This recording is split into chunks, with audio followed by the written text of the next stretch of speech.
लेख महाप्रभु शून्य ठाकुर सुदया करिचंती भक्त को भक्ति रे बांधी रखिचंती।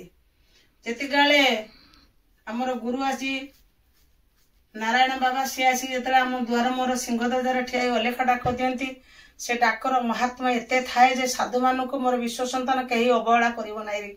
साधु हेले भगवान ईश्वर संतान तांकर सिरे जटाधार ये वृक्ष बकल खंडिए पकई अलेख डाक दे जो द्वार मोर हाथ टेकी देकी जीवे शांतिर से घर भंडार केबे अभाव हबनी केबे उणा हब नाही। मु निजे अनुभवर ठाकुर मु निजे अनुमान करिछि कथा को भीम भई लेखुचंती कला चालंते सुने शब्द अनुमान चिते भेद ओ कळण बारनी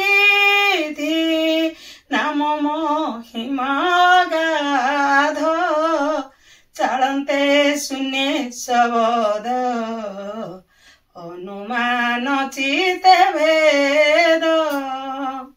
मुआको अनुमान करी चित्तर भेदी जोटी सी ठिया है अलेख डाक दे जीवे गृह रे सबु दुख चली जाइछि। मोर निजे मु अनुमान करके देखुछि मोर गुरु आशीर्वाद मते किछि फळिछि। आज ये सत्यभामा माँ ये सत्य धर्मर ये गुरु आशीर्वादर शह शह जगार सत्संग करी मुक्ति करछि। केते पापी तापी केते उद्धार करछि। तेणु मु मोर किसी कैपासिटी नहीं। मोर महिमा स्वामी कर ये बाणी महिमा स्वामी कर ये आज्ञा महिमा स्वामी कर ये विभूति चरण लेखुचंती कला विभूति रु विश्व होइला उत्पन्न विश्वर अंतरे स्वयं विद्यमान। विश्वर अंतर भितर से स्वयं विद्यमान कले।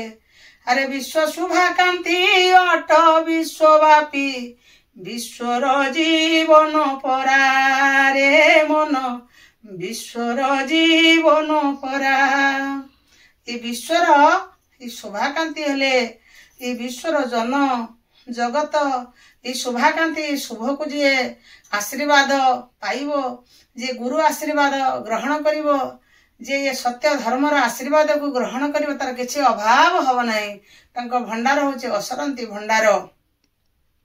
तेणु कथाटी रहिला बहु कथा जे महिमा धर्मर दीक्षित होइथिया ए माँ मु पदी पदी करी मो दुख को बखाण करी मो जगतवासी की जे ये पुराण मु देखु नाही मुखरे जहा प्रभु देउचंदी मु गाउची। तेणु मोर सत्यवाणी ए सत्य धर्म रे जो माँ बापा माने जो भाई भौणी जो पुओ झियो माने देखिबे तांकर मंगल कामना करिवे महिमा प्रभु मु एतिके आशीर्वाद करूची मो संतान मानकु। हे महाप्रभु आज सत्संग रे जेते बड़ रोग जहा को हेई थाउ ना काहे कि ए सत्यभामा माँ डाकर ए सत्यवाणी अछि तार खंडन हेई जाउची।